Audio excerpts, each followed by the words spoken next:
大家好，我係 David。浪茄灣係一個非常深鬱嘅海灣，緩緩湧埋嚟嘅海浪寧靜而平和。呢度係一個水清沙幼、風景寧靜宜人、四面環山嘅沙灘。平坦而寬闊嘅沙地上邊，好適合進行各種嘅活動，例如係露營、打排球、踢足球、堆沙嬉水等等。喺浪茄灣呢一度呢，亦都被評為香港10大自然勝景中嘅第5位。難得香港擁有一個咁靚嘅地方，就等我帶大家一齊出發，一齊細賞呢一個美麗嘅沙灘。前往嘅方法呢，我就會喺彩虹村嘅 C 出口轉右，穿過隧道上地面，行前幾步就可以揾到一架去西貢嘅92號巴士，車費就係6個8，直接坐到去西貢市中心總站。喺落車之後呢，巴士總站嘅旁邊就會有的士站嘅。今日呢，我就會選擇搭的士入去嘅。今次嘅旅程呢，喺 YouTube 度就招募咗10位嘅觀眾一齊郊遊同行。咁去浪茄灣呢，最快捷嘅方法呢，就係坐的士入去萬宜水庫東壩。除咗搭的士之外呢，我哋都可以搭94號巴士去到北潭涌，轉搭9A 小巴都可以入到去東壩嘅。但係開車嘅時間呢，就只會喺假期嘅下晝3點鐘。露營嘅朋友呢，就可以揀搭小巴入去啦。入到嚟東壩嘅的士車費呢，就係120蚊，除翻開4位呢，就係30蚊一位。呢10位呢，就係今日同行嘅觀眾啦。希望日後呢，都有更加多嘅機會可以同觀眾一齊同行。好啦，到達咗東壩之後呢，我哋就準備出發行過去浪茄灣啦。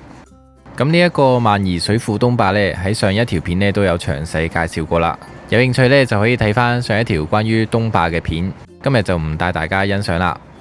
我哋今日去嘅目的地呢，就係浪茄灣，一個好深嘅海灣，一個好靚嘅沙灘。從東壩呢一度呢行過去呢，大概行半個鐘左右呢，就可以去到浪茄灣。喺涼亭同告示板嘅側邊呢，就有條小路，就可以直接通到去浪茄灣。有時間嘅話呢，亦都可以上標尖閣嘅觀景台呢，由高空望返落去下邊嘅浪茄灣呢，都係非常之靚。雖然呢，今日嘅天氣非常陰沉，但係今日嘅能見度呢係非常之高㗎，所以好適合呢從高空上面觀賞風景。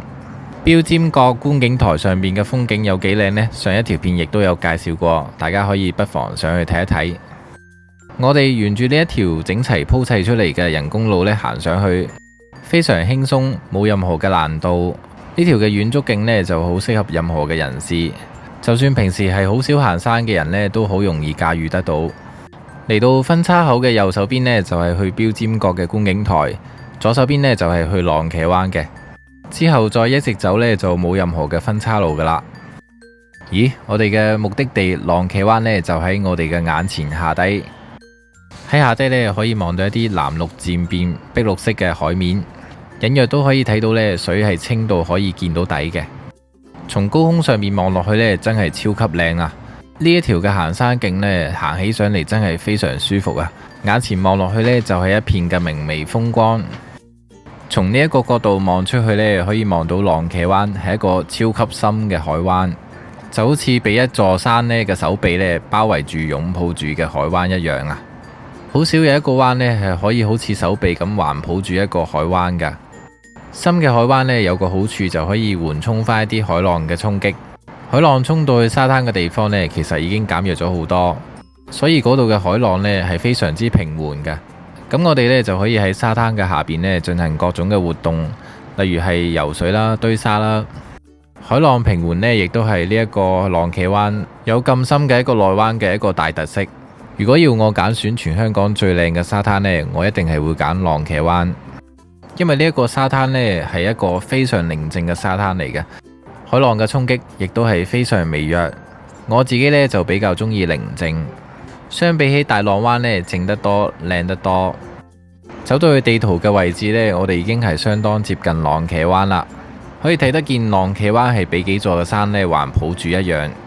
跟住呢就開始落斜啦，咁我哋已經係非常之接近浪茄灣啦，成個嘅沙灘清晰可見就在眼前，已經係非常期待體驗呢一個沙灘。再走落多幾步呢，就可以到達噶啦。第一次嚟到浪茄灣呢度呢，我已經係非常中意呢一個地方啊！原因係頭先都提及過，呢一度係非常之寧靜啊，而且呢係非常容易可以到達得到啊。咁從東壩呢一度呢行過去浪茄灣嘅路程呢，大概只需要30分鐘。呢條嘅路呢係一條好輕鬆、好簡短，又唔需要上太高、平路多嘅行山徑，而且成條嘅行山路線呢，風光非常明媚，非常舒服，輕鬆舒服咁行30分鐘就可以到達浪茄灣。仲有呢一個沙灘呢，有好多處獨特嘅地方，陣間大家睇埋落去就會知道噶啦。再行落多少少呢，有一處好靚嘅地方，但係就嚴禁進入嘅。嗱，喺浪茄灣呢一度呢，後邊呢一座呢，就係一個浪茄村嚟嘅。咁喺1981年1月開始呢，政府就象徵式呢，以每年1蚊就租咗呢個浪茄村俾呢個基督教戶外中心呢，作為一個浪茄訓練中心之用嘅。揀選呢個地方呢，作為戒毒所之用呢，係非常適合不過嘅，因為呢一度呢，係一個好遼闊寧靜嘅環境，好適合一啲戒緊毒嘅人士呢，就喺度靜修靜思嘅。喺呢個咁靚嘅大自然環境之下呢，可以做到天人合一，從而可以令受訓嘅人員呢帶出最原始嘅善心出嚟，擺脫呢一個毒癮。咁最好呢，就喺度呼籲大家不可一不可再。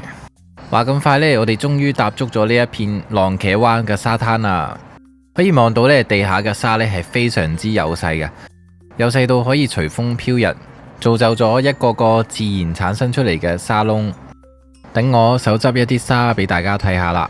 咁嚟到浪茄沙灘呢，後邊嗰部分呢，其實係一個漁護署指定嘅露營地點嚟嘅。咁我哋就可以喺呢一度露營嘅。有一個長住喺度嘅露宿者呢，就真係識揀啦，揀喺呢個地方呢，風和日麗、風光明媚嘅地方。呢一棵幾層樓高嘅大樹呢，連根拔起。相信就係因為舊年山竹嘅時候呢，敵唔過風暴嘅侵襲，可見大自然嘅力量非常強大。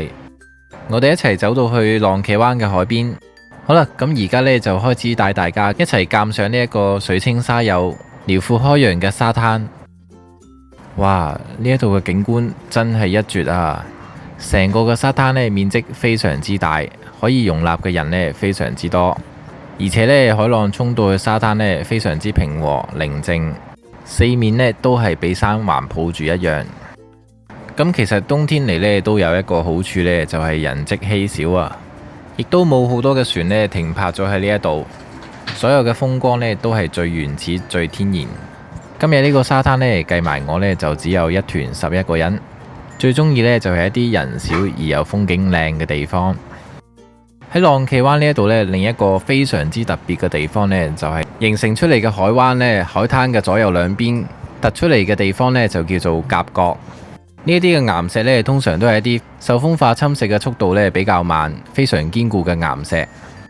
而有別於一般嘅沙灘呢，呢兩邊嘅夾角呢，係一啲獨特稀有嘅六角形岩柱組成嘅一啲岩堆。呢一帶嘅六角形岩柱呢，喺世界嚟講呢，係非常之聞名同獨有嘅。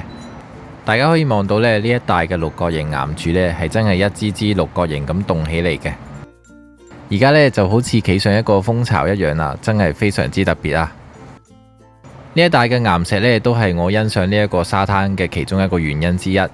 有一個天然嘅池塘仔，就可以俾一啲小朋友呢租一啲蟹啊或者魚呢喺度養，靜靜坐喺呢一片岩堆上邊呢，都可以吹住涼風，靜靜欣賞呢一度明媚風光嘅風景，俾大家細心欣賞呢一度嘅岩堆。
好啦，離開右邊呢一片岩石呢，我哋再介紹呢一個海灘優美之處俾大家認識。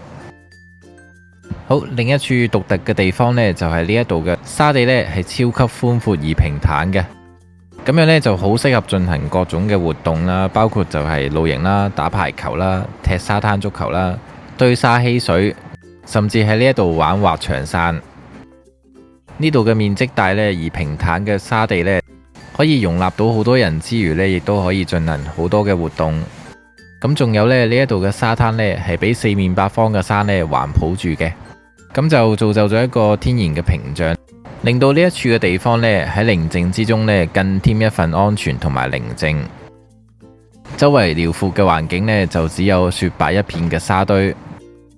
喺我哋身處嘅地方呢，眼前就只有4樣嘅事物，包括係天、山、沙、海。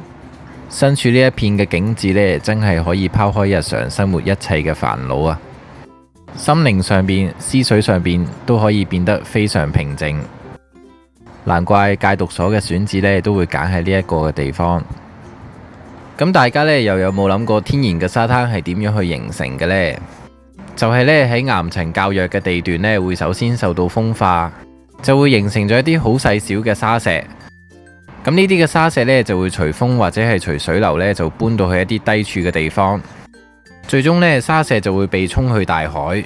咁海浪呢，亦都會將呢啲嘅沙石呢，不斷向岸邊推進。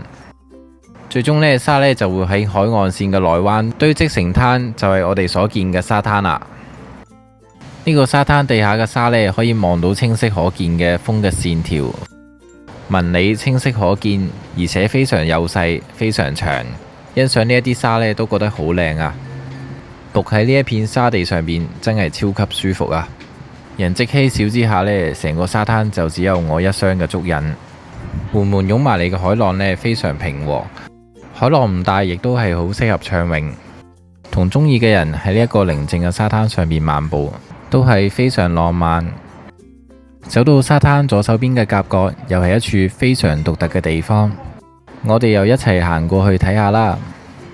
同樣地，呢一個地方呢，亦都係6角形岩柱組成嘅，真係好獨特，好似企咗喺一個蜂巢上邊一樣。再行出多少少呢，就可以欣賞到呢一度岩石同海洋襯托埋一齊嘅景象。海浪呢，沖蝕咗一條好深嘅罅隙出嚟，哇，係一條好獨特、好震撼嘅自然奇觀啊！而且仲可以近距離接觸得到。我最中意呢，就係呢一個岩石圍住咗一個海洋呢，就好似變咗一個小池一樣。碧綠色嘅海水呢，非常之透徹啊，係一個天然嘅泳池啊。夏天嘅話呢，我哋就可以坐喺岩石堆上面浸泡。蜂巢一樣嘅6角形岩石呢，同呢個海洋完美咁襯托埋一齊，非常之靚啊！估唔到香港都有呢一個隱世嘅奇觀啊！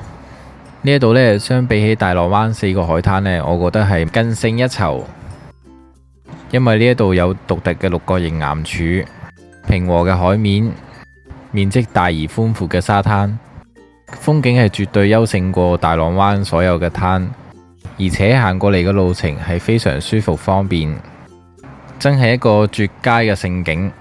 難怪浪茄灣呢一度亦都係榮獲漁護署舉辦嘅香港10大自然勝景中嘅第5位。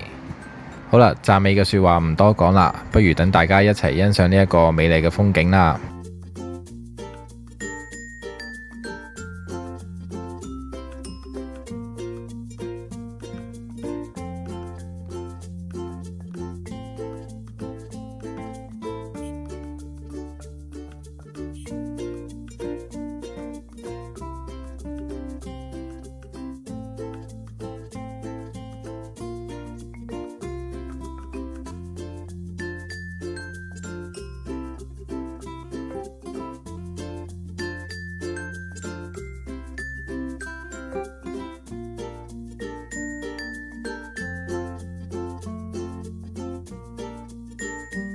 好啦，深入介紹咗呢一個沙灘同埋兩邊嘅夾角之後呢，就介紹一下呢一度後邊嘅森林同埋周圍嘅資源同埋配套。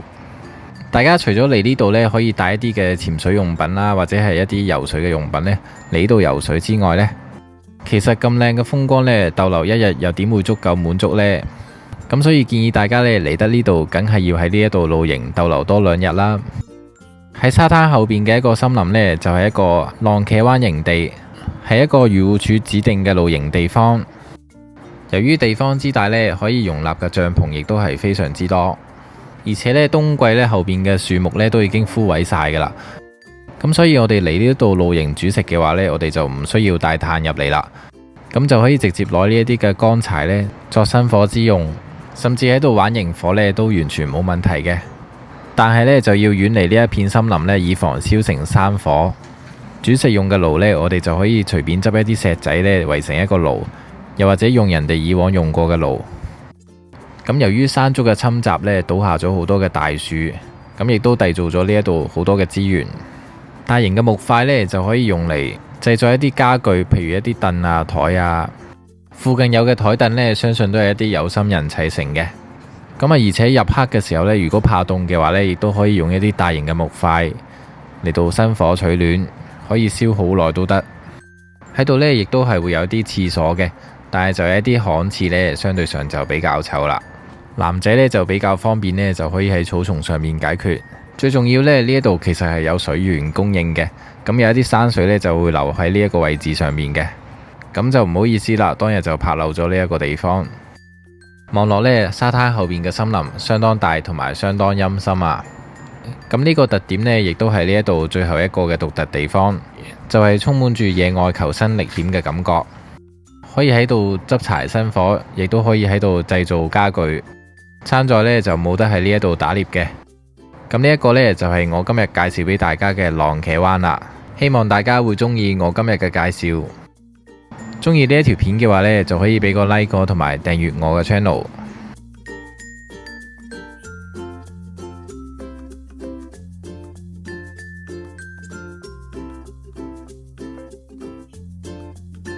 今次呢，就係我第2次組團約埋觀眾一齊同行。咁喺節目嘅最尾呢，梗係要影下啲觀眾啦。我同行嘅觀眾呢，都嚟到呢個地方啦，大家嚟到呢度呢，都覺得好開心啊！一齊研究下點樣可以運用呢一啲嘅木頭啊！多謝呢幾位嘅團友呢，慷慨帶啲食物嚟分享啊！今次呢個活動呢，可以約埋一班朋友嚟到咁靚嘅地方，相當滿足啊！如果你行山行到好攰，行到暈暈地嘅時候呢，如果你見到呢啲咁嘅草仔呢，你就搣少少出嚟，跟住就捽開佢，跟住去聞完之後呢，你就會係嗰個腦活神通噶啦，會精神啲噶啦。白花油嚟嘅，係其中一種製作嘅材料。係喎，好香喎，真係。係啦，其中一位嘅團友呢，因為睇咗我上一條片呢，就好想去破邊洲啊，所以見有時間呢，我哋就順便帶埋團去埋破邊洲啦。下邊呢，就係檢珠灣啦，咁難得今日嘅能見度呢，非常高啊，拍出嚟嘅風景呢，都非常透徹啊。只可惜今日嘅陽光就唔夠充足啦，影埋呢一個破邊洲呢，今日真係非常滿載而歸啊！影埋呢一個大合照呢，今日嘅旅程就圓滿結束啦。不時呢，我都會喺社群入邊呢發佈一啲最新嘅行程，夾啱時間嘅話呢，亦都可以一齊去郊遊。